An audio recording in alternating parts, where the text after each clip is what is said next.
Yo guys, welcome to The Last Lap. Don't forget to drop a lovely, juicy 5-star rating if you're watching on Apple Podcasts or Spotify. Hope you enjoy, and let's get into it.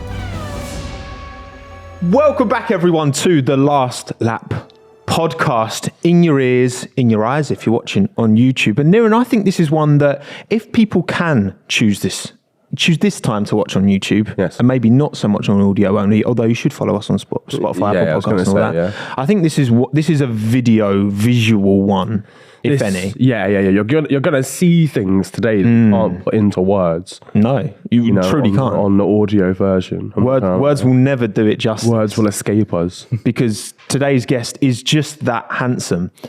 Welcome. I've never been called that in my life, so I'm honoured to be here. Miles of MDM Designs. Show off the t-shirt as well. Plug the brand. mdmdesigns.co.uk. Yes, the one. Miles, thank you so much for coming today. No problem at all. Now, obviously, the title of this podcast will give away certainly what you do, but let everyone know watching. Who are you? What do you do? And why are you relevant to the world of Formula One? So I am a helmet designer for a batch of the F1 drivers on the grid. Lucky position to be in. Where I do the helmet design for George Russell, Lando Norris, Alex Albon, Sergio Perez, and new for this year we've got Oscar Piastri and Logan Sargent. So certainly keep me busy at the moment. Busy, man. And we were saying before we started recording, now is kind of crunch time. Season's about to start. We've got a week till testing. How's it been this kind of start of 2023? Is this your busiest time of the year? Yeah, so our busiest time is normally say like end of November to say like mid-February is always the busiest time. Mainly because it's a mixture of obviously people want everything for Christmas, New Year, and F1 season rolls into that. We're quite lucky that most of the F1 stuff, we did a lot of it for December. Like even if we didn't have like all the guidelines and everything, just to like say, end of the year, they're ready. We'll see it in January and just see if any chaos assumes from there, which it always does. You go into January and it's like, oh, it's done, but it isn't done. So they always have little bits and bobs they change from there. But yeah, it's mixing then the F1 stuff and then the normal bread and butter, the old customers from like karting, like DTM, GT races. We cover all of it, so it's balancing it all up at this time of year where you just got a lot of hours getting across the board. But it's not even just helmets, it's like we do like delivery designs, website designs, so it's like this time of year, just like flat out, go bang, bang, bang. Well, I'm actually quite happy to get out of the office, to be fair, to come down here. Well, how many clients would you say you've got at the moment? Really? I don't want to look. I don't even want to sound like big-headed of it, but it's a lot to do. It gets to a point where you're just going for the list, making sure you're doing everything that the customer wants and getting it through and not speeding through them. So you end up doing like a half-assed job on one because it looks worse. Then you're going to make sure every single one is done to their spec and the best you can. So you got to treat each one with the most care possible, and just keep some sanity really with the workload. Well, you've brought something along with you today. I actually got a little sneak peek earlier, but you haven't seen it. I've not seen it at all. I haven't. So Miles, do you want to bring it up on the table? Put it prime position between the two of you. So here we have. Do you want me to introduce it, or do you want to introduce it? You do it. Go for it. So we brought with us an actual F1 race helmet from the 2022 season. So this is George's mid-season when he changed to blue helmet. So this will have been one of the ones that was used for the final part of the season. This, I believe, will be one of the wet versions. So this will have gone to Brazil. It wasn't the Brazil winning helmet, but it will have gone to it there. So we thought, bring it in the flesh so you can see the helmet. It's got all the spoilers and everything on it, all full of tear-offs. The thing it doesn't have is the radio because, I don't know, they thought I might steal it or something like that. Right. But yeah, big thanks to Mercedes for letting us bring this up today. It was quite short notice, but we got it all here. Absolutely. And yeah, so that is one of the pieces of work in the flesh. Niran, go on, pick it up, mate. Have a feel. Talk through. I tell you what, that's lighter than I thought it would be. It is, isn't it? Yeah. It is. That's very light. Obviously, it has to be. It makes sense because you don't want to have like a boulder attached to your forehead. Well, especially if you're pulling 5Gs through Magello. Oh, exactly. Absolutely. So the spoilers and stuff. So we've got the sort of clear. What is what actually is? Yeah, the aerodynamic Is this just aerodynamic elements? Yeah, so this one, the Merc one, this is a custom one for them. And then they had this for the first half of the season, the standard Bell one, that they have a few different lengths for. But then it got to the mid-season when Merc have done their package, they've just pretty similar to like what used to have on his RI. He used to have his own custom spoiler on that. Yeah. So they're basically the same, just to basically streamline it into the airbox. One day I want to see like actual rear wings on the helmets as well. talked about That's this the point of before. aero that we're going to get to. Active aero. Well, I think at the minute they're just trying to make them all look as small as possible in the car. Yeah. I mean, you see like George is actually quite low in the car now, and Lewis, I don't know how he sees over the bloody wheel half the time because he's like proper low. It's almost like looking at him like that. Yeah. Well, so this Unreal. blue, because if you've been following George's career, closely over the years since he joined F1, he hasn't always run the blue. And it feels like this season, because we've seen his helmet for 2023, and it is this bright, is it a brighter blue than this blue? It's a brighter blue than that. So what we did based on the whole process, like how we started out, when we got to like end of 2021, when we knew the Merc move was happening, it was debating then, do we stick with the red or try something new? Because we tried the red in the postseason test at Abu Dhabi. That's still my favorite. That looked really, really good. It gave me that Schumacher vibe. I thought this looks amazing. That's when he first jumped in the Mercedes, right? Yeah. So that's still my favorite one, personally. That was but really there's obvious other reasons you thought, instead of like almost running like a Schumacher replica basically in that aspect, it looked like from the front to go his own direction. So that's when we play around with the black, the blue. We tried like a batch of different colors. So what we do is we'll send him like on a sheet like 9 different colorways on design saying, what do you think of these? And then basically it focused then down to a different route. And then from there, the final bits, like any like logo changes we got from Mercedes, we applied in there, then tweaked a bit more from there what you wanted to try until you get to develop versions. Send that back to him, and then he was just going like this, don't like this, can you try this and this, until you get to the final layout from there. Yeah, I was going to say, how much did George lean on you, or how much was kind of his choice when it comes to George? It's all to very the much design George's process? choice. George is always, he's very much in control of his what he wants. He's quite good like that. It makes my job a bit easier. Yeah. It's quite rare he'll actually say, what do you think? Because he's always quite set what he likes to do, and it's up to me to then match his expectations from there. Also, another few drivers might say, I'm not too sure about this. What do you think? Or can we try this X, Y, and Z?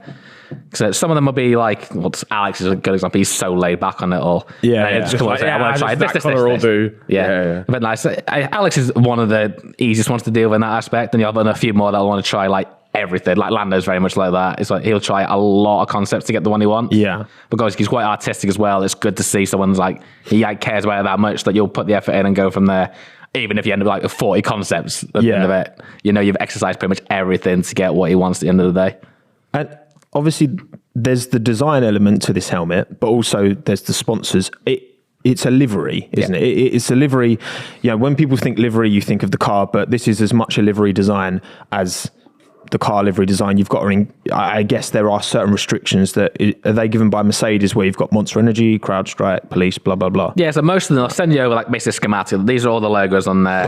And there are some spaces that might be excluded to have future sponsor spaces. Like Williams done that a few times. McLaren notably did it last year, where they had like a split halo section we cut out because there's like maybe a sponsor go in there, so we have to leave it just in case.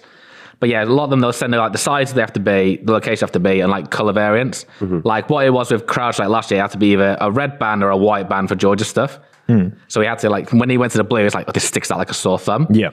But like, luckily over time, we've been able to get a bit more flexibility. So he can now have black, same as like Lewis has, which helps blend to design for this year. Right.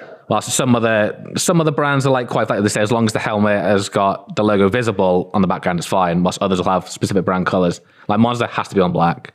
You can't get around that one. You'll see like when Ferrari were last year, when they had the sponsor they had to take off, it was a white background, had to be that. Yeah. So it just changes based on the sponsor and how much wedge they put in, really. Because like I said, at the end of the day, they're paying to be on the helmet. They want their brand They colors want it on to be there. a certain way as well, yeah. Exactly, yeah. And you just have to just work around it from there. Well, so is the balance of logos on a helmet, is that something that's stipulated with the teams, and then the driver will come to you and be like, we need to have this logo and this logo on it, in the same way that a brand would stipulate, I want my logo on the nose of the livery or on the side pod. Or Yeah, the rear exactly. wing. It's like if I was to show you that the schematic Merc Center, it goes to the brand calendar template. These are the allocations, these are the sizes, these are the options you'll have on color scheme. Work around that basically, and then we just start from that. A few times with like the teams, they'll have allowances for personal sponsor space. Like McLaren have been very generous with that. Lando's got all those bits on the side. Yeah. Oscar's got the same. He's got one on the chin, for example. So then you can use that flexibility for their brand as well, and they'll have their own sets of guidelines to apply to as well. So how have you said you started working with Logan and Oscar this year? Also, I haven't seen any high res pictures of Oscar's helmet yet. unless I've just missed them. I think McLaren didn't take any launch photos. No.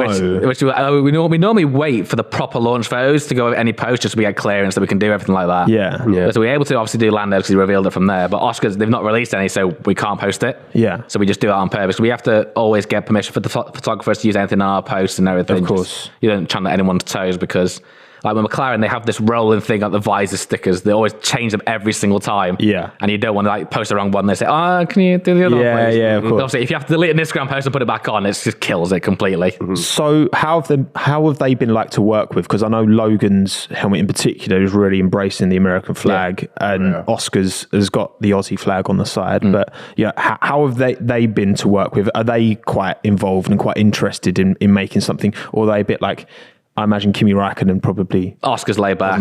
He liked what we did in 2021 and it's barely changed really. It's been more... Okay. That was more for the McLaren to not... They had literally the exact same colour palette apart from Oscar had more red going into town. So I was like thinking, we need to make them look different because from a distance, when Oscar had them on a test, it was just yellow. So you'd never tell them apart. Yeah. So look, we've changed it so his is more red in all the key areas with like a bit of yellow, mainly blue. Also, obviously Lando's gone the full... massive flare on carbon, so we have that good difference between them. Logan's again is basically an evolution of what he had before. Again, basically the American flag, but his was quite straightforward. Really. He said, I want keep the American theme, change a few little bits of it, and just see how it looks from there. So he's like a bit more blue there rather than having the white. Because what we noticed when we did the F2 lid is just how dirty it gets. Like, the carbon brakes in there, just literally you look like you've been down a mine shaft to see the end of it. So he wanted to get rid of a bit of white in the front, put more blue in, and has gone from that. Fairs. You mentioned obviously the process and how like Lando maybe it's someone that like scatterguns a few more ideas to you. What's the actual overall process time, do you think, in terms of like from the start of talking about a design to finishing? It varies on the brief and how the customers, but it can be anywhere between, on average, I'd probably say between like 4 to 20 hours it can be in total for like per customer. Just depends what they want to go through really. That's not actually that much as I thought it'd be. More to be fair. So because what we do is it's not like because you got to try and fit in like all your other customers, and I try and specify the F1 stuff that you'll be like in the evenings or over the weekend, so it doesn't deter anything from your bread and butter essentially. Yeah, of course. So there's basically you kind of split up the sections in there. So we'll do like say we'll do like an evening session like with Alex as we've done before. Yeah, we jumped on a Zoom call for the ones who's changing for testing. By the way, spoiler alert. so we just jumped on that about 2-3 hours, smashed out some different designs on that. I went from there. Also on Lando's it'll be like a weekend. I'll purposely devote a weekend to do all of them in that aspect if I can. Yeah, and go through the ideas and then just keep a loose tally at the end of it from when the payment time comes, really. Yeah, I guess you've got your systems so you can work quite efficiently to get what the driver wants at the end of the day. But how many, like, will these drivers, like come to you really late on with like requests or changes, or typically are they more kind of, I guess that depends on the driver, right? Some of them are good up front. Others, want you to be making changes at like 3 a.m. Yes, we've had it all. It can depend. A lot of it can depend on the race, really. Like, so I've had one from Lando before. It was like about to turn midnight, and he's for a Coda special. And he went, "I'm not a fan of this. Can we change it?" So we up to like 4 a.m, change it. That was the one that we did the Stars and Stripes one. Like, cause we had a completely different idea. Okay. And he changed last minute. Oh, can we try this different route? So I'm there at 4 a.m. dragging like Phil is just doing this on the computer. Send it over, just praying to God he approves it because like I had to go to Bell and JMD to paint that the next day. Yeah. So luckily that all got signed through like that. But we've had that, and we've also had ones where it's been like straight away we do like 2 concepts in. Yeah, it's fine, go for it. Really? So it can just vary on time. You can never prepare for it. You just have to adapt to what comes from there, really. And it comes with the territory. Lando, if you're watching, you need to respect this man's time. Stop waking him up at 2 in the morning. Not 2 in the morning. Right? I can't run. To be fair, though, like this year, this has been like the most efficient. It's been like Lando's was the first one confirmed. Like it was really straightforward. Yeah. To be fair, he's got the team. We've got Ash, Jason, and Mark, and they're like probably on the ball with him. So if he's not like responding because he's busy, they can always still get a hold of him and work through it all. And to be fair, like this year, I think we've ended up with his best version. Like it's definitely my favourite one he's done so far, just trimming it back, simplifying it. Yeah. So it stands out from there. But yes, like, we had one stage when we were doing 2020 when we had literally a new helmet every race. Oh. That was like intense. That was. It's like, you're thinking like, Yeah, the wage is really good, but oh my God, I am suffering. I got to stage the last two. I think I was literally running out of ideas almost because we just constantly just churning out idea after idea. I was going to say, it's just constant like special helmets. And there always is, I feel like, with Lando as well. What's been the most like unique special helmet? Because he's had some basketball. Halo one was good. Halo one was very good. That was a lot of plan, that Halo one.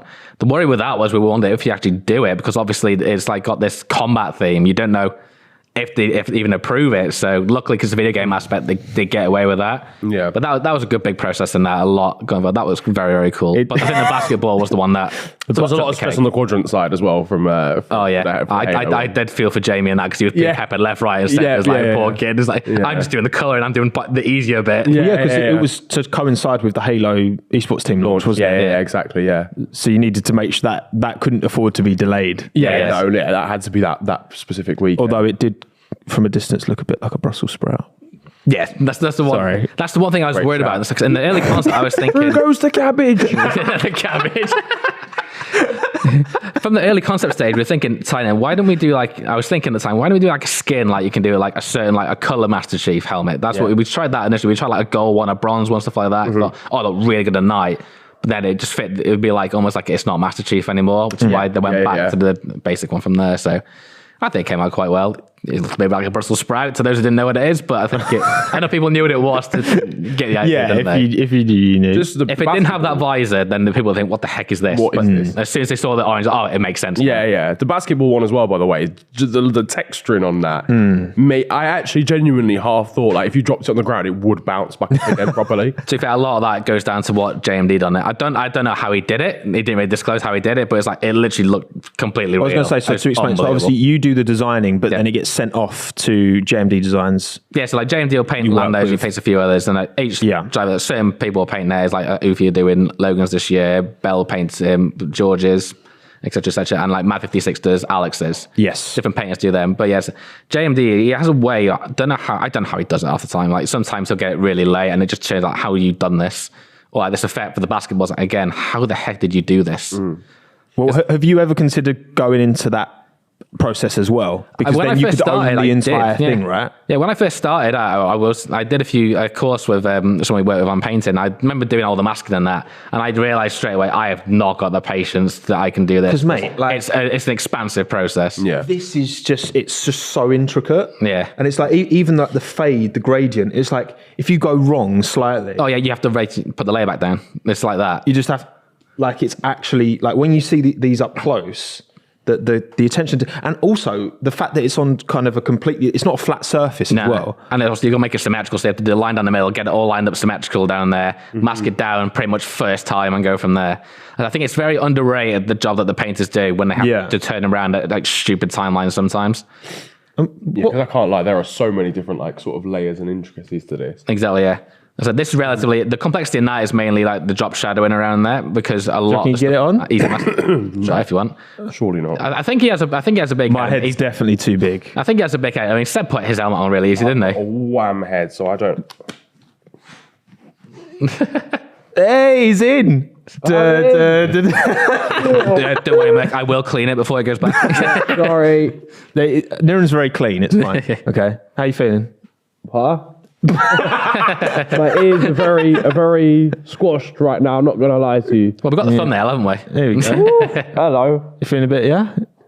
Oh yeah. This is. I feel like I actually have OneDrive. Oh my god. I mean, hair off and everything. This is what George's perspective when he won in Brazil. Yeah. Was this? This was his surroundings. How's your peripheral vision feeling? Not very peripheral right now. I'll be totally real. Not very peripheral. I think there's definitely still a skill gap. I know I look the part right now. Back yourself, man. Come on.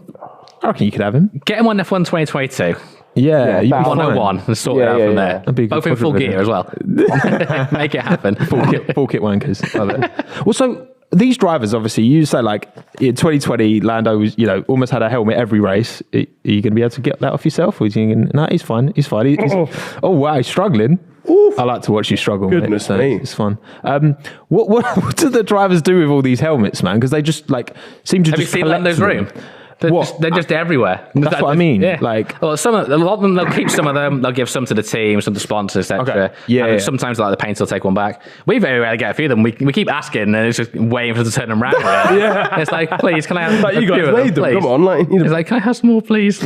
because like obviously, and these are this is a bell. Yeah. And there's a bunch of different brands like Orion, Schuberth and all that who, you know, for this type of helmet with all the bells and whistles, and obviously it's got the attachments for the hands device, which is, you know, Bells and whistles, I like that. see what I did there?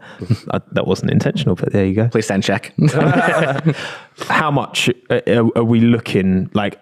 What does this cost? Not necessarily to you, but if someone wanted to purchase a helmet to this specification, custom painted, Yeah. like, He's asking for his karting career. yeah. It's about to start, basically. Yeah. I'm asking, if I can get a tax write-off, then Yeah. you know, Pure might have expenses, can't it? might have to entertain. Pure expenses, lap. Exactly. With the physical profit. Yeah, mate. I'm sure HMRC won't one. Yeah, it's a lot of it's the helmet models have got slightly different prices. So these ABP range ones, top of the line carbon ones, like the Bell one, I think is $4.5 for just the helmet.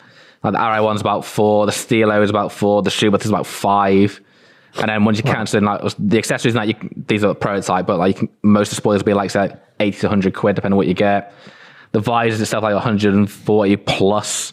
I think the F1 one's slightly different because they're heated. Like you don't often get to buy the heated ones off the shelf. And then so you got other bits where you can a different color interior on the Bell. You can pre-order it, and I think that's like a couple of £100 for that. But yes, it can be anywhere. So like we normally say if it's like a full carbon like this, if you're going to go for helmet plus like main accessories like visor, spoiler, and paintwork, it's like you're looking like $6,000. It's not cheap. So the fact that some drivers don't really change their helmets up that often, others do. Yeah. Is that just a choice that they make and they just swallow the cost themselves, or is a lot of that covered by sponsors? Or Honestly, couldn't tell you. No idea. Never asked that far in. They just come it's to been you one with of like, it's been, I I want always this. feel like if I ask, it's quite rude. It's like they sort it out. I worry about what I can do. So I'll worry about the color inside of it, and they can sort the rest Your out. 27th helmet of the season. Are you sure you can afford it? Well, it's always a talking point. They can afford at least a few, can't they? That's what I mean. It's always a talking point though. Whenever a driver brings a unique helmet, especially when it's got like specifically, like, has there been one that you've particularly enjoyed working on, or you've just felt as, you know, a helmet that you've just like thought, oh, we absolutely nailed that, you know? Is there one that comes into mind? In F1, you'd probably say the Miami one was that one. But I think one of my favorites, like before F1, it was Lando's 2018 Carlin one. It was chrome and a lot of pictures like his career so far of him. That one looked really, really good. It's one that we've been pushing, play with the idea for a while, and when we did it, it was quite cool to see, because you see on that it was like pictures of all the helmets that we've done for him and all the cars and everything up to that point on one helmet before we went to F1, which was really cool, quite sentimental. Really do like that one. That's in Carlin now, I think, in the factory somewhere. I think Trevor Stett's little boy runs around with it on all the time. And then obviously going into 2023, you've got all of these clients, you've got all of this work going on in the back end. What other series, like outside of F1, you know, in the junior formulas, outside, which other drivers maybe of note that people might have heard of are you painting for this year, or designing for this year? Exciting for you. So IndyCar, we do Pato Awards, and Devlin Francesco. Like, I think the second favorite special we did last year was probably Pato's Indy one. I don't know if you saw it. It was chrome. It was a 3D chrome of the bricks going around it. And then it was basically how much fancy stuff can we stick on one lid for like one-off special occasion. And to be fair, it did look the absolute danglies. It really, really good. I felt so sorry for the painter because he had so little time to do it. Shout out for Tyler at Senseport for smashing that one, because that was a really good one. They say we're doing Devlin DeFrancesco's also in IndyCar. We're doing a few that are going in Indy next, like Jimmy Chadwick's, we've done hers. Nice. And then we've got Louis Foster's. He always gives something unique. Like, he did the Miami thing before Miami was on the calendar. Yeah. This is one of those, when a few people sent him comments, I felt sorry for him, blessing. They're saying like, oh, you got a Miami helmet because the Grand Prix. Like, no, he literally had this in 2020. So we actually jumped the curve on that one. So we're doing for him there. And F2 and F3, so we do all Correa stuff in F2. We do like bits for Carlin liveries in F2. We do, I'm trying to lose count of people in F3. We've done Ollie Gray, Zachary Sullivan's. I need to look at my list. There's quite a few in Ollie Gray. I think it's a good So problem to many, it's a have. blur. It is, I've just got so many clients. I just can't even. I don't mean that, I'm joking. That must be pretty cool though. Like, especially, you know, seeing a helmet you've designed win a race in Formula One, not even just in Formula One, seeing junior Formula wins and all that. That must be pretty special for you because, you know, I guess the teams themselves now have so much control over the car livery, and it's like the helmet, since the limit was lifted by the FIA, so drivers are allowed to have as many different helmet designs as they want. That's kind of a nice way of the drivers being able to express themselves, but also you're involved in that process as well. Exactly, yeah. It's really the one piece they can customize, you can be involved and do it from there.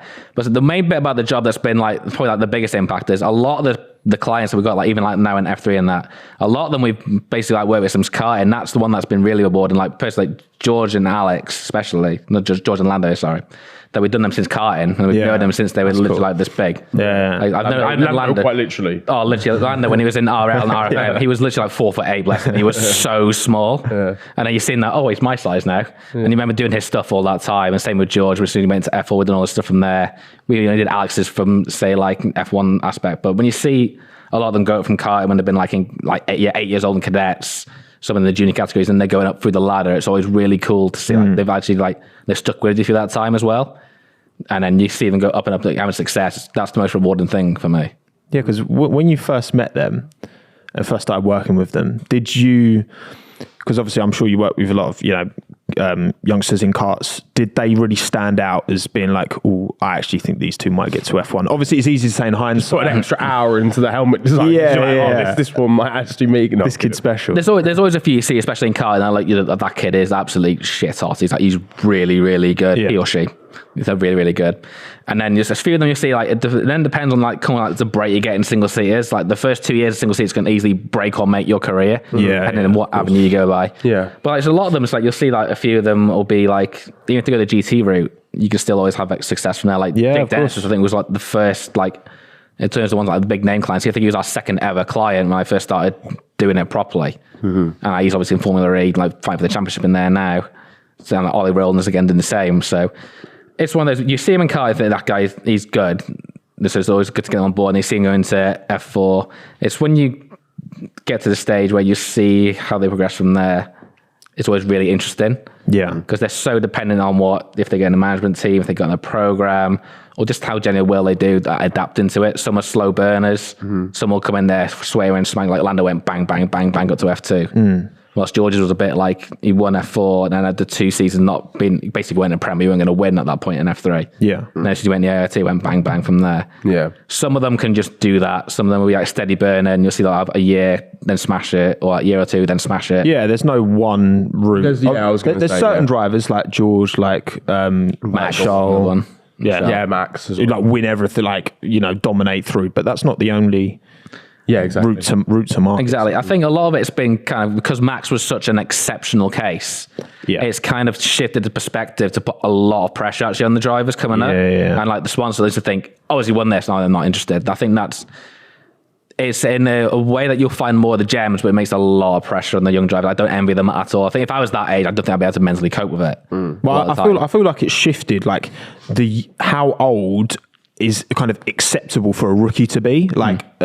Like when Lewis started, I think he was 22. I think in his first year, maybe 23. Oh yeah. Like drivers are just getting younger and younger. Which, in terms of, like, debut season. if you had a debut rookie season at 22, 23, by Because now you'd be like, oh, they're old. That's Like, why it's like useless. I always see people compare like Max and Lewis's careers based off the age that they were when they did certain things. Yeah. But like Max was in F1 like 4 years earlier. Like it's completely shifted. It's like Max's career is like no one's ever had a career like that. Literally, 1,000. he did KF karting, then went gearbox karting, won the world title, went straight in F3 cars. Like no one, you wouldn't be able to do that now. It just would not happen. No, they wouldn't allow it. But it's the case where you saw the kid was clearly special. Yeah. So you managed to make it work from that. And then they changed all the stuff happening because it obviously made controversy. But you had the same like when Kimi Räikkönen came into F1. Yeah, don't we did, forget. yeah. You're I right. literally just did Formula Renault. And then, all right, then it's a 900 horsepower F1 car. See you later. See how you get on. Wild. And that was like the ultimate sink or swim. Like throw him in the deep end, see what he does. And it paid off. Yeah. But again, then there was controversy over that. So I think the thing a lot of it is, without sounding cynical, I think the FIA trying to purposely put everyone through the process there to come up through there. They want to keep everyone in that pool, don't they? Exactly, they want to keep it in that pool. Like that economically for all the teams, it's good, and that's better because all the teams survived on that. And then it's the filters all out through there. Even though if you're like say a driver trying to fund it by yourself, it's like almost impossible to do it. You have to have like backing or be on a team to get through it because like the cost you'll see the cost of like do F2 and F3 is like wow, that's a lot. Yeah. And I guess it's like, you know, in this day and age, it's difficult now because drivers do often change their helmets so often. You look at, say, Sebastian Vettel, and he kept that, you know, German flag stripe across the top of his helmet, which kept it consistent. Like, how do you see this going forward? Because, you know, you think of, I don't know, a Senna helmet is very iconic. You know that color palette. Because helmets are changing so often, do you think there's not going to be that same going forward because, you know, there's a different helmet every race? How do drivers keep that legacy? The only example I can think is maybe Lando, because he does have that kind of template that gets used for most designs anyway. But even then, not every design. So how will drivers, you know, will there be memorable helmets in like 20 years time from this generation? Or do you think that those days are kind of gone? It kind of depends what the driver wants to do with it, really. I mean, we've had this conversation actually like with Lando, which is why the last 2 years he's had like a few less specials, where it's been like fundamentally the main helmet. Like certain races he might do a twist on, like Mexico, he tends to fill it in with certain bits and stuff like that. But keeping that core template, because we can realistically, I think we can make that a modern classic. Like the steps done like this, you have to like tone it down a bit, but still honestly bright yellow. Lando's helmet, you see him a mile off. Almost the same way how Senna's works, even if it is literally Senna's was basically just 3 stripes. Because it was yellow and bold, you know who it was. And like Mick Hacken's is basically the same design, but it's the finish color. So again, you recognize it straight away. So it depends a lot what the driver does. If they want to keep like the same template for each special and modify it, or do completely different ones to then make their own helmet stand out when it is being used. It's just personal preference, but a lot of the time, a lot of them get more intricate because they care more about details in it rather than simple block colors, which in some aspects is a shame. I know a lot of the more like traditional long fans probably get bored of saying like, oh, it's too like detailed and busy on that. But at the end of the day, it's the customer's choice, and you just have to reflect on that. So, but yeah, I think you will still get some instantly recognizable ones if they keep to like their template and palette. Oh, because like Max has probably got one as well. I mean, he's kept with white, and he just basically changed the colors of the shapes coming off it. So with Lando's the same sort of thing. It's just going to be driver preference, and then if you're doing well in a helmet and you keep it the same, it's going to be iconic. That's kind of like as simple as it is. That's why I kind of wish it was kept with the black and purple, honestly, really. Same. I was literally just thinking of the Lewis purple. Because like his yellow helmet, it pops out so well. There's that picture that you've seen on Twitter in the Merc with the yellow number, the yellow helmet. It pops so well. But it's like saying, you think of that and say, oh, we can have a helmet that always pops out. But it's like, then how do you link that with the drivers from his career if they've changed it quite a lot? As I think honestly, if he'd have kept with his black and purple and then maybe yellow outlined it, I thought that'd have been absolute chef's kiss, but it's personal preference. Because he does still have a bit of purple in his helmet, I think. The main base is purple. He's got yellow. He's got yellow fills. It's almost like he took last year's helmet. He's added a bit more purple to it. I think it's quite nice to be fair, and it stands out. That ties on quite nicely because obviously we've seen the Mercedes now. We hadn't seen it when we did the last pod, and like you say, Lewis, not only it's the T-cam, he has the yellow T-cam, doesn't he? And then he has the numbers and the kind of wheel covers. George is the same, but then I guess it's because if you put the blue of George's helmet on the number, then it would just blend in with the rest of the Petronas branding, because his is green, isn't it? I have no idea why it's green. Like, I had no idea it was green beforehand. People said, I don't get it. People said to me, there's like, I put it on post, it's a launch helmet, because they're thinking that small changes will happen. They're thinking, oh, it's going to be green because the number's like, I had no clue it was a green number until the render went up. I had no idea. Yeah. So I was going to ask if you kind of worked together on that, but clearly not. We had literally no idea. We experimented with some colours on it, which might change going forward in the season, but yeah, from the green, no. I kind of wish it was green. That's my favourite colour. I'd love to have that, but I don't know if he wants it or not. The numbers on the Mercedes should be the same colour as the Petronas branding. I wish they were the same. I think George Why and the yellow and green? Really it just stands out. I quite like that. I like the idea of Lewis as being yellow, because that makes sense. I mean, you're looking at imagine you're looking behind that, looks absolutely so badass meme behind it. You're being hunted down by this yellow thing inside the black car.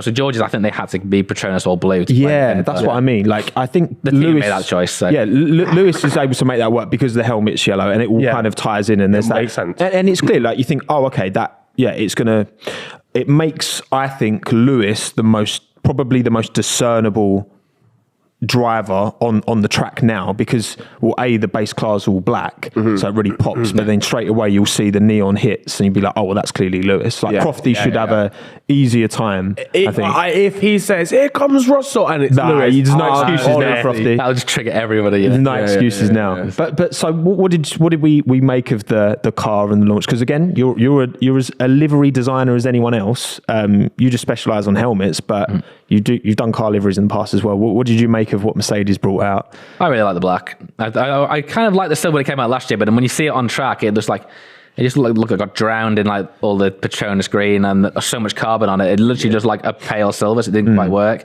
Especially when you see a few times when you just did a joke edit and make it black, it looked like so good. Yeah. So when they dropped the black car there, it looked really, really, especially getting rid of the Ineos airbox. Oh. Thank God they got rid of the red off that. No offense, Ineos, if you're watching. But yeah, it just looks so much better on black. It just stood out so well. It just looks mean as well. Yeah. Like I think, I remember them, they tweeted as well, I want to say like 3 or 4 days before, and it was just like an old picture of the black Mercedes from a couple of years ago, like the silver arrow looking good. Admin was trolling so hard. On everyone that. was like, hang on a second, it seems a little bit of a. But then they the next day they posted a silver arrows one, and I was like, I just want it to be black again. But I think this looks sensational. I think this is the best version of the black Mercedes, personally. I really like the thing that triggers me is the Petronas position.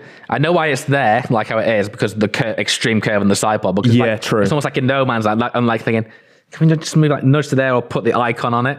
But that makes me think that you might see some changes on it. I guess that's where it's, as much as it's, there's challenges designing for something that doesn't have a flat surface, and you've got that with a helmet, but it is a standardized shape regardless of the brand. Whereas I guess, if you're designing a livery for a car, I mean, especially with the Mercedes kind of, we're not calling them 0 pods, it's 0.5 pods. Half a pod, yeah. Like it's very, you can, and they've got the big like shoulders to the car, like coming down the back of the halo as well. So what it is basically, if you looked at the top of the Ferrari, how it's like scalloped like that, imagine taking that and rotating at 45 degrees. That's essentially what they've gone for. So it makes that extreme curve to put any sort of logo just be so deformed. Yeah. I think they saw it like 2 years ago on the W12, I think, the Petronas logo from the side. It looked kind of like it was bent like that. So I can see why they moved it back. But that's the only thing that kind of triggered me on this. Thinking it just needs to be there, but I can see why it's not. Will it be as quick as it looks, though? That's the question. We'll find out. I'm hoping that we have a 3-way fight, to be honest. Just as at least a 3-way fight, as we just have more cars involved.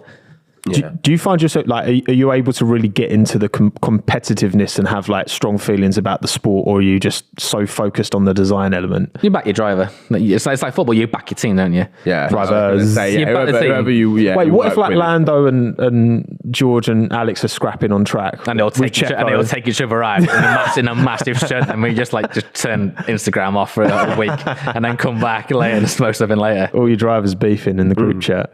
You can't have that. Actually, now you've got 2 more as well, so there's even more potential. Because you got Oscar and Lando. Yeah, so we've got two in Williams and 2 in McLaren. So watch them shunt each other, and I got put together. Don't have a group team meeting. Do a couple of social graphics, just like an impact in the middle of 2 helmets like that, and see how many hits it gets. And then obviously, do that. Well, it's someone you don't have a driver for yet. Maybe one day. Alpine. Ocon and Gasly launched their car as well, the final launch of the season. Indeed. It's kind of the same. They're doing the special pink livery again. The pink looks really good. We love a BW T-mobile. Yeah. I'm a big fan. But especially with obviously too much carbon on the cars. Like I think regardless, both versions of the Alpine, they're bright enough. There's enough pink on there. It's one of those you feel sorry for the livery designer, because obviously they're constrained by the performance department, because we have to shift weight in this key area and just design around it. So you're always going to have that thing to work around with. It's kind of different, like the sponsor band on this being red. It's just something that you have to exist with, and you might change it in the future if you don't like it or not. But it's what the team want. They just designed to sit around there.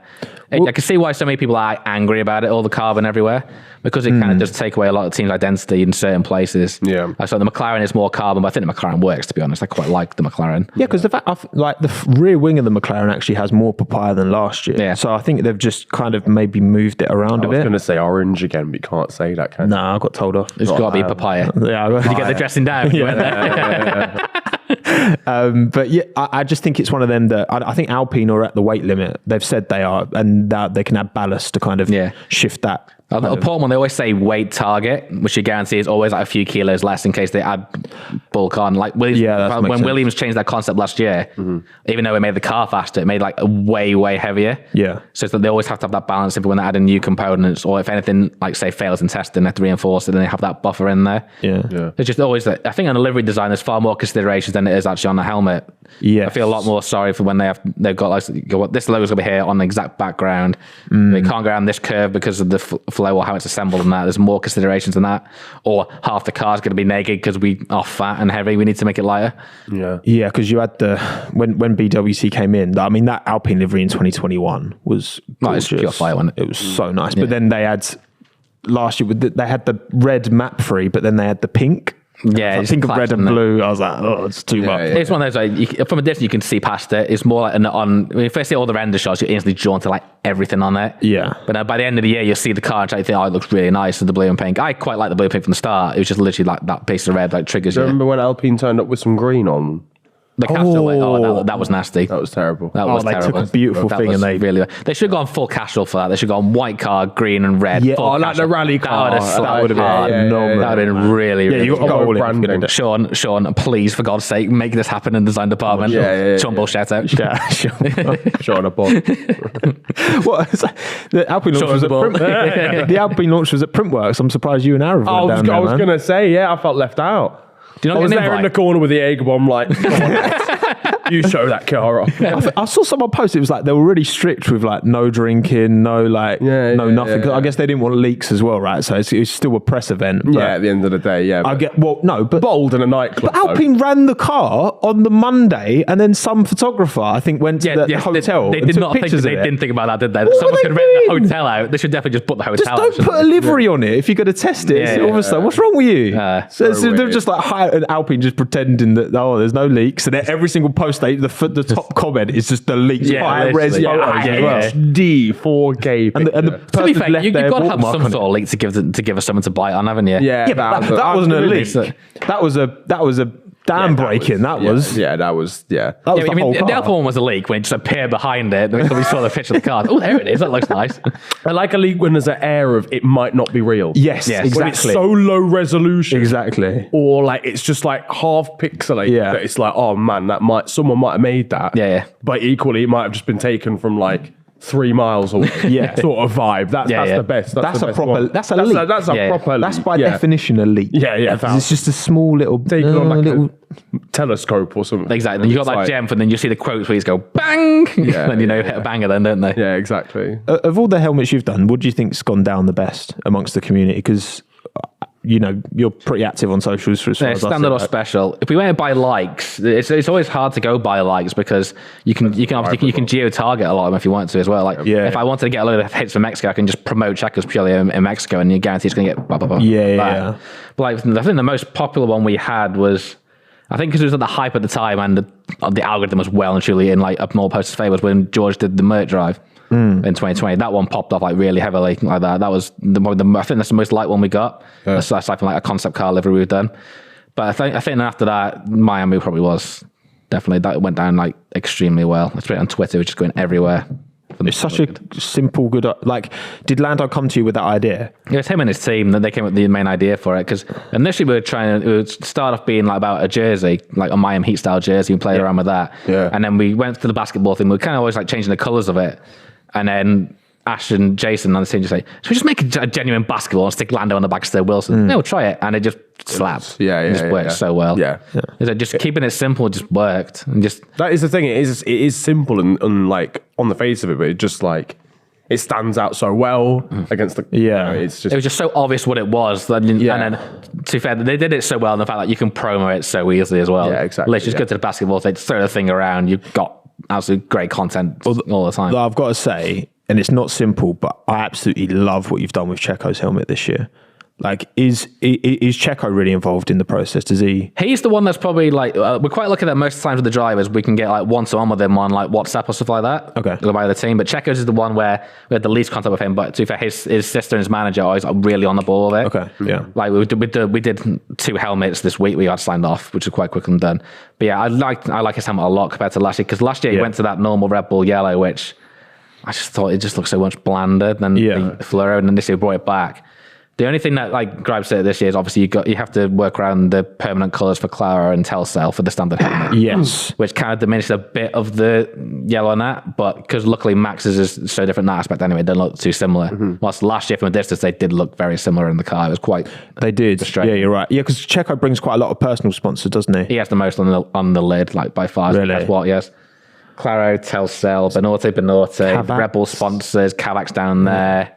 It's a lot to get in. Yeah, that's the thing.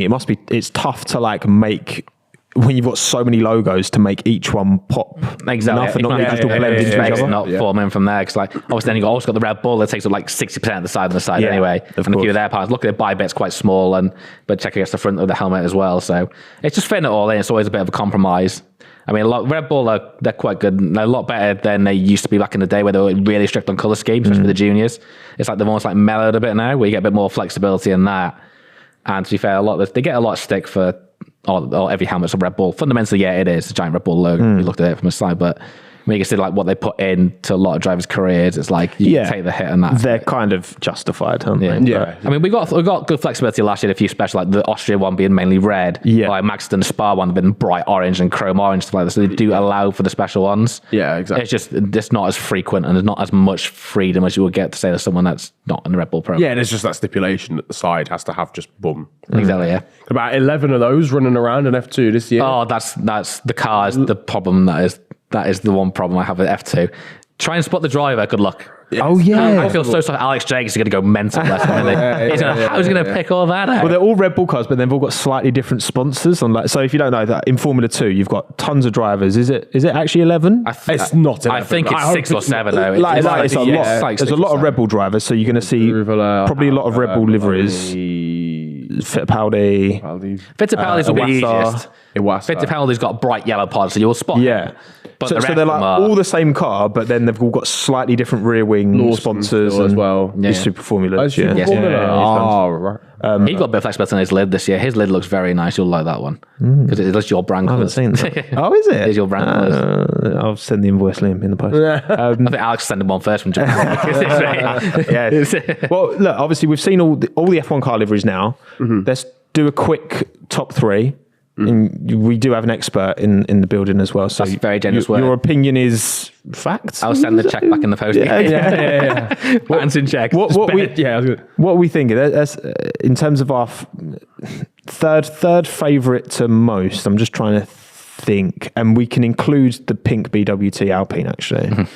I put that 4 straight away for them, just on the fringe. That's just on the fringe because I actually don't think I'm going to put Ferrari in my top 3. Aren't you? I think they've fiddled around with it too much. I preferred it last year. It was more simple. Save our logo background. It just looks like, we'll just cut that off. That's that's the only gripe I have with it. Too I far. like the red on the front wing though now. I don't like it. do you not? I prefer the all black front. Dude. Because last year it Yeah, was I just prefer that now. red chassis, black front rear wing, simple. It felt like a 90s F1 car. Yeah, for me. yeah, It yeah. looks gave me like the that. 1994 livery. Looked really, really nice, didn't it? And you know what? Actually, the Williams, because we're shooting this on Tuesday afternoon. McLaren went out on track earlier this morning. Cars are starting to kind of go out now, and testing starts on Thursday. But the Williams on the actual car actually looks really good. I'm half tempted to put that 3rd. The matte finish suits it so much better than the gloss. Yeah, finish. it does. It And really in does. that way, even if they do ship it back to be like basically a bare naked carbon car, it won't stand out. It looks so much better on the actual car than on the launch car to me. So I think I might put Williams 3rd. You're going for Williams third? Yeah, Williams 3rd for me. I think I'm going to slap the Ferrari in 3rd because I do still love it. I genuinely prefer the front wing now. Yeah. I was going to slap Ferrari 3rd as well. Okay. Yeah. If they just had to say that in red, it'd be instantly 2nd. Yeah. Okay, 2nd. I'm thinking Mercedes, but I'm just trying to think which other cars have really stuck out to me. Haas, yeah. Yeah, Alfa Romeo is number 1 for me. I really like that. I think it looks so nice. I know it's a lot of carbon, and it's literally genuinely 2 rhombus shapes and the whole thing. But it just, for me, it just slaps really hard. I really like it. I think it looks so much better than the white version. I agree. And because and also no offense to all of them, but you had their red and the Alpha red. It just triggered my OCD on that one. Yeah. Maybe knock it down. It was third last year for me. Third best one last year. But this year, I think it's definitely two. Yeah, I think Mercedes 2 for me. Yeah. And Alfa Romeo 1 for me. Yeah, first. What are you It saying? looks- Agreed. It's just so perfect. I mean, like the one bit as well where they put the crate on the rear wing, that always just slaps Yeah. so well. Genuinely, I do prefer the sort of red and black they've gone for this year than the red and white of last time. And it was even good last year. I liked that it's progressively got better Yeah. every single year, the Alfa Romeo. But yeah, no, I'd probably put that number one as well. So we're all in agreement. Should we twist it to the three worst? Well, Or I was should going to we say, be nice? No, let's just do worst Alphatari. because I don't. You sound Alphatari. Sorry, it's- That is really divided people. Yeah. I can't put it last in my mind. It's horrible from the front angle, but I can put it last in my mind. from like perspective angles. I think it looks really good. I think we need to kind of see it on tracks. You're always going to see mainly the front and like the front Yeah. right angle because they're mainly right hand corners. You'll see it from that angle and judge fully from that. What's I the think from a biggest distance, stinker? actually, you'll probably stand because it's mainly white at the front. Like there's so many dark cars, so you will see it. Yeah, it's It'll true. stand out. Yeah. But But is that a good thing? I hate it. Yeah. You want it to stand out. yeah, no. It's just for me. It's the all, and you can see why I've had to do the all, and it's like fair enough. It's red, but I think a lot of it's the oversized logo going over so many different shapes. Yeah. Like from the side, it doesn't look like the actual AlphaTauri logo.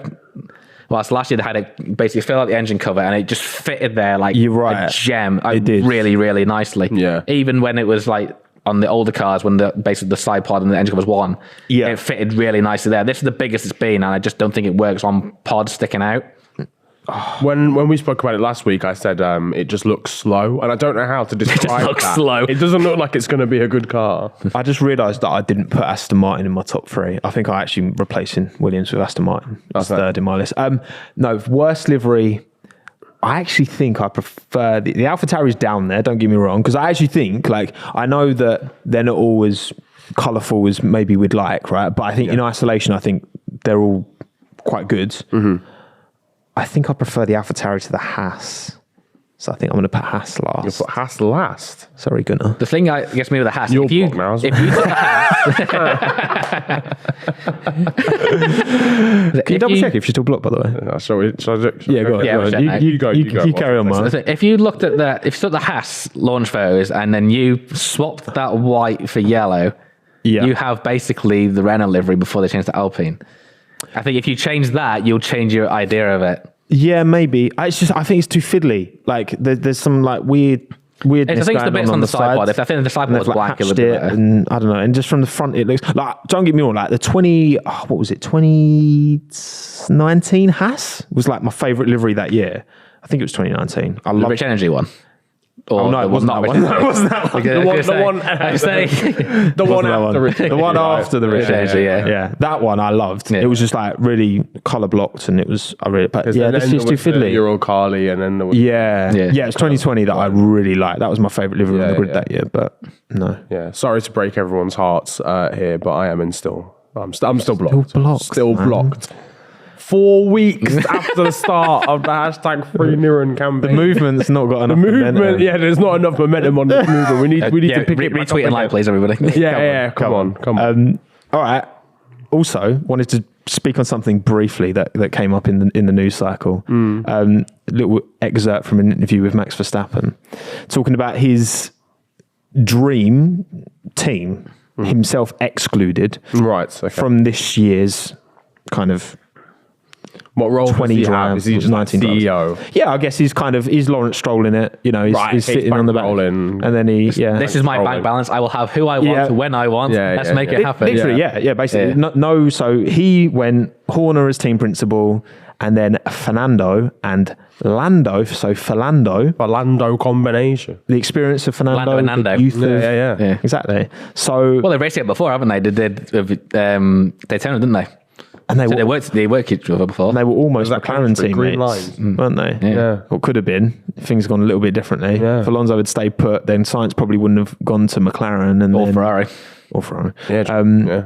But what would so if we debate the same question, if you could pick a team principal and then 2 drivers from the current field, Yeah. who are you going with in 2023 as they are now?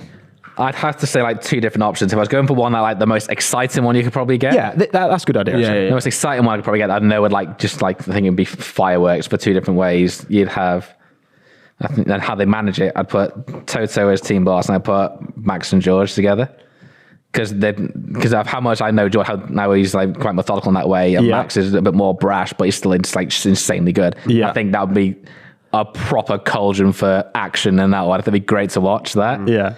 I think if you're going to like put your sensible head on to be like the two best drivers to work together and get the best result in that aspect, like zero politics again, you probably say you put Toto in there as team boss just because he's done it all now. You got to say, and the way he managed the beef in the past, he's done quite well of it. Yeah. It's like a no nonsense approach. He puts his foot down and you listen. Yeah. I think that works a bit better than what Christian was doing, especially like when you consider like Brazil and that. That kind of knocked him down a peg, even though I think, to be fair, for how Christian's been in it for so long. There's a reason why he has been there for so long. He's clearly done a very, very good job. Absolutely. From there. So yeah, I put if the two together, they're really good together. I'd probably say maybe, actually, no, to be fair, I'd say Fernando and Max. I think they work together really well, actually. Yes. They would cancel each other out. I think, Yeah. in terms of the big well. personalities. I think they'd work together well. They clearly respect And you each might other still a lot. get actually a bit of spice from it, but I think like together they work quite well. Yeah. And you get some sensational team radio. Oh, fine, yeah, brilliant. I think brilliant. Fernando sees a lot of himself in Max. Yeah, 1,000. Yeah. Like I definitely feel there's like that uncle vibe. To be fair, I'd like to see, Yeah, I'd like to see George and Fernando against each other, though. I'd really like to see that. Oh, at the same I'd team. love to see that one. Yeah. What about you, Niran? What are you thinking? What's that like? What's spicy and then efficient? Spicy and efficient. See, the obvious option would be I just want to see Lewis and Max in the same team in terms of like from a driver lineup with Gunter Steiner managing them. And just see what the fuck happens. Imagine the doors, the damage would be unbelievable. That motor would be on its side. They'd be over the cost cap just from like. He couldn't manage Schumacher and Mazepin. What's he going to do with them two? Oh, could you imagine? He'd be on that Steiner ship and I'm out of here, boys. He'd No be way. writing a second book within a year. Oh, okay, yeah, that would be vibes. That's my final answer, actually. Oh, okay, But you no, just settle on that one. Hang on, let me. I think one that I would also love to see. George and Lando, I would love to see. I would love that sort of like Battle of the Brits sort of. I'm gonna. I'll stick. Consolidating with that I'll one. consolidate with that one. Yeah. Okay, so try something a little bit different. I think that if you brought together Alex Albon Oh, of course. Shock. On brand. as per. Yeah. No, Alex and George, I think would work That'd be really great well chem, together. wouldn't it? Chemistry would be great. Yeah, that would be Good great. chem. That would be great. I think they'd keep, Social media content, good. yeah, of course. Solid. But I just think they've got such a good relationship that's gone back so far. Yeah. I think they would be, a really good mixture, a good balance. I want to put someone alongside Carlos Sainz for an exciting pairing, because I think Carlos and Fernando, not just because they're both Spanish, That'd be but like, they do have a that'd great be like Master relationship. and Apprentice well, because he like, idolizes him, doesn't they? Yeah. But that would be like that dynamic. I think would be really like. I think that would boil over a bit. I think that would. You see be a exciting. big Australia logo on the side, wouldn't you? Australia, bang! I'm having this car. Two drivers just in there. yellow and red. Yeah. Car. And then- who's your principal? Yeah, I forgot about principal. We've got just. That's what you put Andrea Stella in to make the whole quartet, don't you? Yeah. Oh, that's a good shout actually. No, because James Vowles just joined Williams literally yesterday. I think was his first day. Yeah. But am I going to? No, I think for the Science Alonso one, I think Seidel, Andreas Seidel in charge That would be interesting. would be great. and a lot of tapas as well. Oh, imagine George and Alex with a team principal of Christian. I don't know how that would work. I don't know if I feel like that would almost be like a waste of Christian Horner's main characteristics. Yeah, Because I feel like he thrives on the fact that that at least one of his drivers is quite outgoing, outspoken, and outlandish. So that he can then extinguish all the fires. He wouldn't need to do that with that lineup, I don't think. So he'd just be kind of sat there, just like building. I need to do something. Aggression, fuck just it, like- Zach Brown. Zach Brown. Brown. Even though he's not really team principal, but No. sod it. Let him do man. it. I think if you want the most chilled That lineup, odd, you can make the rules. you want the most chilled lineup. Oh. Get Piastri and Alex Albon in there because that'll just be the calmest lineup. They're both so chilled about like everything. I think that would go quite well. Who's the most chilled out team principal? Yeah, that's a good point actually. Who is the most chilled out team principal? Mike Crack, because we haven't really seen much of him. I don't really know. Crazy name. You barely even saw quite him last year, did you? Really? Yeah, that's what I mean. He's Kind of just forgot he was team principal. Not gonna lie. I'll be honest, yeah. Completely forgot. Which you could him. Yeah, you could argue that's what a team principal should be like, but I guess in this day and age, because team principals never necessarily used to, front and center in their personality. Irrepeatable. Cyril, bring Cyril back. Bring Cyril back. He's at Hyundai in WRC now. Is he? Yeah. He's taken over there. But Yeah, that's what, as well. Like, it's fascinating to me how, and I guess it really humanizes these drivers. Is that you can have such a diverse range of different personality types. That all are brought together by this same. You could say the same for like the Kimi Räikkönen, versus like Daniel Ricciardo, like how different their personalities are. That's I feel like I could be wrong here, but like from sports I have understanding of and watch and follow and that, I feel like F1, like the people competing seem to vary more than any other, even though it is actually a very like you need money to get involved. Well, it's not working class sport, but the personalities seem to be really varied. Like you're working with these guys, and it must be like managing a relationship with one driver versus another. What's quite interesting when you see like the working relationship you have like on like say the projects for them, you always see like a slight difference between they're like focusing and work on something and then what they are like to everywhere else, because it's just how they devote themselves to. For me, it's like Lando is like extremely like focused, like no nonsense stuff about design and that, and then he's always quite chilled and happy when he's not at work. Which I think is quite a good mix to have as well. Some of them are like full throttle all the time. Some are just chill throughout the whole way. It's always really interesting to see how they are from work to pleasure, and then back to work, I guess, when they're in the car.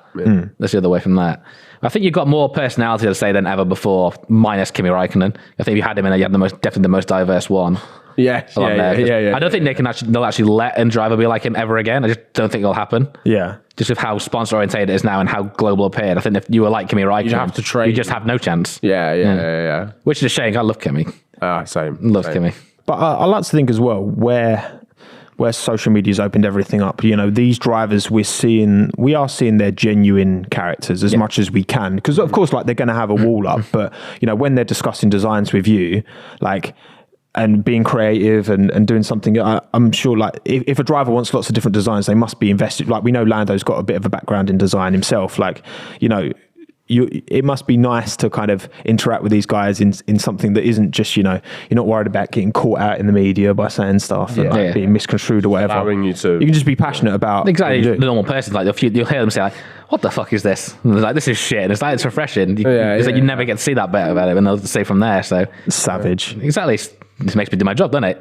Yeah, exactly. My entire job, my job, I would say, is 80% of me fucking up or getting lucky sometimes. That sounds like design to me. It literally is. Sounds like my job as well, to be fair. Literally, your entire job is like criticism. You have to take it the right way. Yeah. It's like the chance of you doing something right first time and getting approved is like absolutely zero. If it is, then you just take that as a godsend, really. Yeah, I was going to say that rarely, having worked in a design agency before, that's very exactly. It just does not happen. No. If it does, go and get the lottery numbers right now, because it's like the luckiest day of your life. Right, should we wrap up with the old oldie? Ye old. Do you want to explain to the listeners and explain to? Well, I'm sure as you've watched. You said you've watched 19 of these yes, episodes. I have. So you're still catching up. I haven't seen the last two. How dare you? Anything new? I missed out on it then. But yeah, what's this section of the pod to round out, Niran? Well, so ladies and gentlemen, this is equal machinery. Have you ever thought like machinery, the way of pronouncing it, machinery? Machinery. Machinery. I mean, not till now. Yeah, machinery. Machinery. Machinima. I was going to say. So welcome to Equal Machinery. This is the segment at the end of the pod, basically, where we are allocated drivers each by our lovely producer, Lewis. And he gave me a little wave. I was like, I feel rude not getting him back. Basically, we're all allocated a driver, and we have to argue or convince everyone else in the room the driver we have been allocated would win in Equal Machinery. Obviously, the three of us today, so we've got three drivers. And then at the end, we had to chat amongst ourselves and work out whether we actually mean it or not. Okay, so I've been allocated, and I'm assuming this isn't Bruno, Ayrton Senna. You've been allocated, I'm assuming not Jos Verstappen, Max Verstappen. Right, okay, and Miles, you've been allocated, I'm assuming not Mick, but Michael Schumacher. Oh, this is a bit easy. This is easy for me. Oh, it's gay. I am a Schumi fanboy. There we go. He's Max pre-planned this with Lewis. I'm Max Verstappen, yeah? You're Max Verstappen. Okay, so next week we need to do the other version. Yeah. So Bruno Senna yeah. versus Jos Verstappen. Verstappen. Yeah. This is Ralph Schumacher. Yeah, Ralph. Yeah. That's nice. David I like that. Schumacher. I like that. He's still in like Formula 3, isn't he? He's still about. Fair enough, man. I think so. Fair. He's DTM, isn't he? I think he's doing. Is he a good DTM now? DTM. Ah, okay, there you go. Right, V-Day okay. So, as you're so confident, Miles, we're going to start with you, mate. So let me get the timer up. You've got 1 minute to sell Michael Schumacher as better in prime Yep. than Max Verstappen. Yeah, but Max isn't in his prime yet. That's one thing. That's one question. You Yeah, got but that is as prime as we have saying been. prime as we are we know. defining last year Max being prime? Yeah. It's up to you. If you think that was his prime year, I mean, it's hard to. It definitely was is, his but that's the prime best one so far to go off, isn't it? year. Yeah. All right. Ready?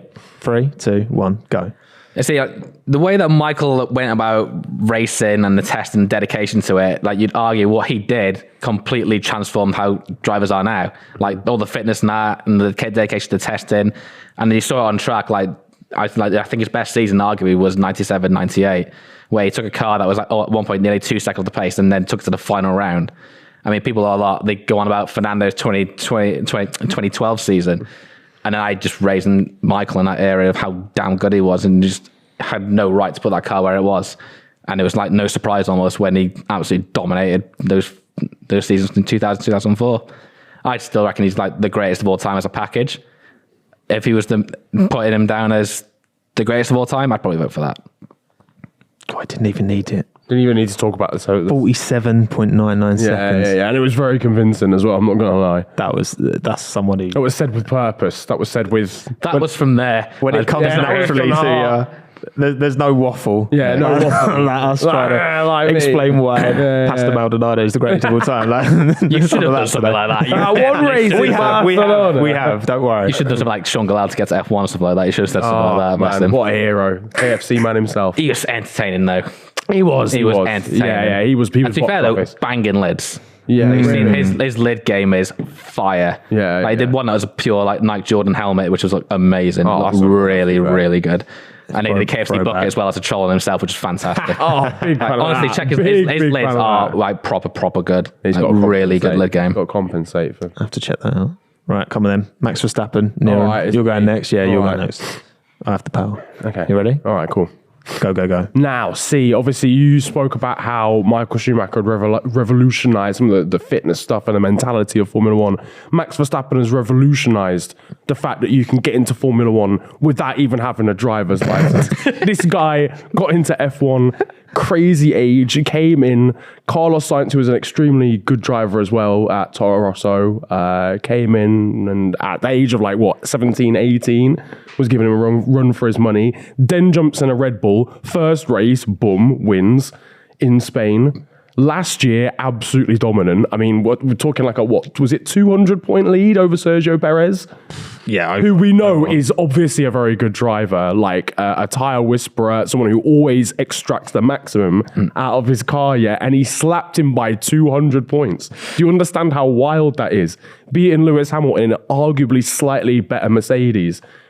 That half lap of the gods that almost got in Saudi Arabia, but then... Okay, all right, fair enough. But then he crashed. Yeah, then he crashed, yeah. But I didn't say that bit within the minute, so it's fine. It didn't happen. That's why you leave that bit to the end. Okay, not bad. Okay, Yeah, it was all right. It was a bit of waffle. I spoke about Toro Rosso too much. I don't know why I even started with that. Sometimes you get carried away. I got carried away with the driver's license thing, and then... Well, Imagine that, though. Wins a race, can't do a reverse around the corner. Yeah, exactly. Can't parallel park. Well, look, Ayrton Senna didn't only captivate a nation, but he captivated all of F1. He is considered by many the greatest of all time for a reason. He drove... You talk about Michael Schumacher being a trailblazer, but Ayrton came in with such a natural gift, and in terms of on pace for sure. You can argue about the complete package, and Michael offered a lot, but Ayrton Senna, for a natural gift in a racing car to drive it. Have you seen the video of him driving that NSX around Suzuka, by the way?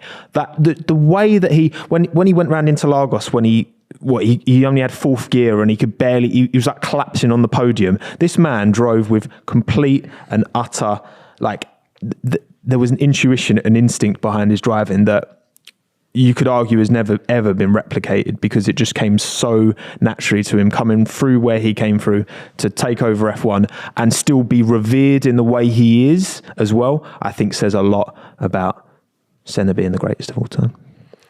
That was good. That was good. 1 minute. Yeah. That was well timed. I actually looked at the clock this time. You can put your notes back over now. All right, so if we're talking for real, what are we saying? You Out of seem these three? very convinced. Yeah, I'm not changing. I don't. Yeah, you I clear as knew day. that was from the heart. I knew that was from the heart. I feel like you're half convinced. I feel like you were 30% convinced at the start, and then you started talking and you got to 50% by the time you'd finished a minute. So, look, I think there's my one caveat with Schumacher is those instances with Hill, with Villeneuve, where I think he undermined the ability that he had to act. Like, imagine if that happened in this day and age, for like a title fight. Like we saw how polarizing it was. Abu Dhabi, and that was Max did nothing wrong. Didn't even play do the anything. card. Yeah, he played the hand he was the dealt. only thing that gets close would be you probably maybe argue Saudi Arabia if you would believe that you brake test or not. That's the only thing that would come close. Yeah. The way counter You could is argue like that. if you take those Schumacher and 100% completely guilty of those. Like you can't. That's just a complete a blonde copybook at 100%. It's when you then go back to what Senna's done as well. You got to bring in the one with Senna, like Suzuka. You Both can't take that away. Like I'd arguably say that was worse. Because it was literally just full intent. I'm just going to take this guy out straight away. And that's the thing, right? Yeah, this is what that whole conversation at Saudi. It's all about intent and what you think the driver was thinking. Because there's different ways you could look at that Verstappen thing. Like he's just frustrated. He just wants Lewis to get past, and he just slows down. He's just like, get past it. Or he's like maliciously trying to, where's Lewis? I'm going to slam on the brakes now. That's a decision that we all make as fans to like look at that and then do we choose to believe the driver? Do we choose to like see them through the most cynical or the most optimistic eyes? Yeah. I think on that it wasn't deliberate. I don't think it was. It was more the send and then how said that was more deliberate. He was never making that. He was never making that. That was desperation. That was desperation. But he was cracking. But again, is this just part of what what happens when you're at the top? I think when it gets to that crunch time, at the end of the day, all three are like insanely ruthless. They will win at all costs it may. Ruthlessness is why they're such brilliant drivers at the end of the day. Why they got so many fans and why we have to then talk about them. Three most ruthless of all-time, for sure. Because whatever stands in my way, I will win. It does not matter what. It's like needs to be exactly. done. I've always backed Schumacher to the hill, but then I'll go the bits that he did. Like I could say Monaco was the worst one. That was just so dumb and stupid, parking it like that. When he could have qualified second, he would have won the title on count back. You look back on that and think, wow, that was so dumb. Why did you do that?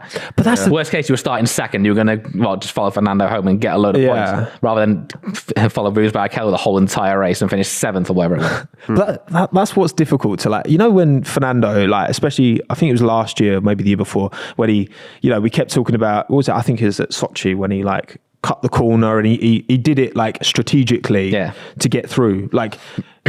I think most people applauded that. And it's he's playing the game to support, to help himself out. But then a driver, like Schumacher when he parked it at Monaco, is that, and it gets a bit of a grey area. You know what I mean? And it's there's kind of part of it that's frustrating. As well. Yeah, Rosberg did the same thing, and it's it's that balancing act of top tier sport. You always on the edge of legality. Exactly, yeah. I think you put it down as ruthlessness compared to sport in fairness. I think there's that fine line of how ruthless you are to then you are literally just taking the piss. And I think all three are very guilty of ruthlessness on top that three line, of all time. Easy. And then done. step over it in terms of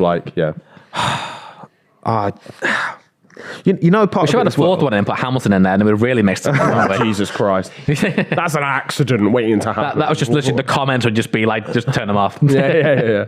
because Verstappen's come through the most recent generation. It's like when people compare football, people compare Maradona to Messi. Yeah. Well, Messi's come through this generation where, you know, nutrition and all of that is like top. Maradona was like going out all the time, and he wasn't like treating his body well. Yeah. So if you literally put them two together, it wouldn't really be a fair contest because you're comparing different generations, I guess. And like you said, Schumacher was the first to kind of pioneer. I think You're going to have to hop off the fence at some point. Oh man, I don't know. That's what I mean. I don't know. It's just like there's a good argument for any of them. I'd probably say for impact on the sport, I think you made a really good point in terms of like legacy and Schumacher being the first to really take that stuff seriously. Mm-hmm. So I'd probably say Schumacher as well. I'm in a situation where, like, obviously for me, Max Verstappen has just not been around long enough. I don't think for me to go the prime. If we look at the prime as being last season, then obviously it was really dominant. But like when you look at people like Schumacher and Senna, there's also that longevity element as well. That longevity argument that they were in their prime for a crazy amount. I mean, Schumacher's prime was his entire career, it felt like, until he came back afterwards. Yeah, for sure. Like, realistically. So, I feel like... Oh, man, I actually don't know as well. I've just get off that fence. I've just told you. I think I would probably go with Schumacher, but my heart wants to go with Senna. But I think Max, for sure, if he carries on this trajectory, I think... Given how early he started, I think he's got the 100%. He's got Say the minerals. Say the minerals. For being You want to say the minerals, don't you? Yeah. He's got the minerals. You know me too well. Yeah. But also, actually, funnily enough, you know his Red Bull deal ends at the end of 2028. He just signed a deal with Heineken till the end of 2028. Retirement. He's sacking it off. Not in 20. I could see him doing. I could see him being the realistic one that would do the Triple Crown Because he if started fancied doing ovals. Yeah, because he started so early. That's the thing. If he retired in 2028, he'd still have double figure F1 career. Exactly. Which is a really good long time. Yeah. So he could could go do Indy, could do Le Mans. Like he's talked about this. So I actually wouldn't be surprised at all. But because as much as I think we get, especially as F1 fans, we get attached to F1, but actually it's motorsport. That's the sport. The sport is motorsport. F1's just it's like the Premier League versus the league. Like it's just a different type of that sport. So what you're saying is Yuki Tsunoda only has to hang on until 2028. And he'll get get that Red Bull seat. Come on, Yuki. He has to beat De Vries this year first. He's got to do that first. Yeah. Any big predictions before we round up Mars for this year? Any strong thoughts you've got around this season? I think Merck will win a constructor's title. Yeah. I think the title will be decided with 2 races to go. Oh, this is quite specific. It is, yeah. And I think will it be one of the older drivers will retire at the end of the season. Okay. But will it be one of your lidded drivers who wins? No, who wins the championship? No, it wins the championship. I win the championship. Will we see? I'd like to say that. Oscar Piastri. I mean, no, sorry, yeah. Logan Williams out of nowhere. No, I'd like to see George win it, to be fair, but maybe one day. They have the biggest leap to do, I'd argue. Say, even though they were caught at the end of the season, you got to imagine like Red Bull and Ferrari have had a year head start pretty much. Yeah. Refining their concept. The Ferrari they're saying had their engine tuned out most of the last season. You're basically sticking on free pace with that. And then Red Bull, it came out like the other day that Honda had some reliability issues and they fixed in them as well. So Yeah, true. I'd like to see it happen, but I think if you're going against Max's form at the minute, you'd be pretty stupid, really. Yeah, just hopefully the cost cap starts doing its job. Yeah. I'm actually going to add something onto our last, but there's about primes and everything to define a person's legacy. Yeah. I think I agree with you, like Max's is too early, because I actually reckon by the time he gets to the end of his contract, in this contract, he'll probably have been against the most competitive rivals that you'll have seen over an era. Like I'm not even trying to blow our own drivers up out their own asses. It's just you got Lewis in the Mercedes, like George in the Mercedes, you got Leclerc in a Ferrari, you got Sainz who's not that far behind him in a Ferrari. If Lando gets a shot, he can win a world title. Yeah, you've got so many more drivers, I feel, than in Schumacher's era that can take them off him. Like in Schumacher's era, he had Hakkinen, Raikkonen, Montoya. We're like the 3, and then Fernando at the end of it. Yeah. So you got like 4 over the span of his career, which is what, 13 years, basically from there. And then once you got like Senna, probably like 3. You'd have like Prost, Mansell, maybe Lauda. maybe like but that's out of his career. Yeah, Arguably say 2. You probably say like Mansell was good, but he was never as complete as Prost, and he was his main rival. Yeah. So when you get to like Max, compare, he's got like literally like 6 other drivers which can give him a proper run for his money for You it. can only Quality race is- against who's there. I think if you revisit this in like 6 years' time, and then you'll see how the results have gone, then you'll have a better picture of like how good like this era. I think this is the best era of F1. Yeah, like, in terms of driver quality. Yeah, definitely, like 100%. Yeah, and I think when you speak to people in the know, they say the same thing, just because the standard is just... And they're all so young. It's like insane. Yeah. Yeah, it's wild actually. Yeah, because I mean, obviously, you've got your Lewis's and stuff, and even Fernando Alonso as well. Obviously, he's going to be in Aston Martin next season, so you wouldn't imagine he'll be. Fernando's going to be here until he's a skeleton. Yeah, he's going to be here holding until on he's to that 60. until that. He's just going to carry on going around, and But he yeah, just loves but it. everyone else He is loves just it. so youthful. So it's exciting. Mad. Yes. We'll wrap it there. Miles, Yeah. thanks so much for joining, man. Thanks for having me. Proper fun conversation. I enjoyed that. Yeah, that was and, good. and thank you for gifting us this. Yeah, we can keep this, right? helmet that we can now keep, right? For sure. Yes, Mercedes. I will pass the details on. You can deal with them. We'll just take a PNG of it and just have it there, you know. We With the can- squares background. Yeah, yeah. one of those fake PNG. Yeah, I like it. But yeah, check Miles out. MDMdesigns.co.uk. MDM Dash Design. Don't forget the hyphen. Ooh, don't forget the yeah. hyphen. And what about on socials? Where can everyone Socials, check them Twitter and Instagram is MDM_designs, because someone nicked the whole word when I Really? set it up. That was just like, 12 years ago. Someone nicked, missed the boat on the website and that, so I had to do the dash and the hyphen. But also, just because you design helmets for F1 drivers doesn't mean you can't design helmets for anyone Absolutely. who, gets in touch. Karting, single seaters, touring cars, whatever. Yeah. So if you're needing anything, Yeah, man. No, I love your work and thank you so much for So I'm going coming. to send you a percentage of every sale on it. Yeah, if I'm really nice to you, then I'm hoping I'll just add a % each time to my discount, So all prices are now £10,000 to fund them. What I have to pay them. Inflation. But yeah, thank you everyone for watching. Thank you for joining us today. If you're audio only, then again, check the video version of this out on YouTube, because then you can this see, beautiful George Russell is. yeah, in the flesh. Where See else our can they lovely find faces us? for radio and a helmet. There we go. Exactly. Where else can they find us? So as Tommo mentioned, give us a 5-star rating on Spotify if you are audio only. If you're watching on YouTube, then like and subscribe, of course, so you don't miss anything from the Last Lap podcast. The live shows, of course, will be coming back soon-ish. Oh, very soon. Soon. Can't Very wait for soon. that as well, for the Buzzing. start of the new season. But yeah, you can also find us on... Where are they finding us this week now? they can find us in the back of the newspaper ad section. Okay. Argos. Yeah, Argos catalogue. Yeah. Give us a 5-star rating on the Argos catalogue. Works that way, doesn't it? I'm sure it works like that, Argos. Yeah, I'm pretty sure it does. I'm pretty Costa sure. Coffee. Ask for a Yeah. grande last lap. Yeah, and on... And they'll throw one of these at you. Yeah, exactly. And on Deliveroo as well. Give us a 5-star rating on nice. Deliveroo. You see the podcast over there.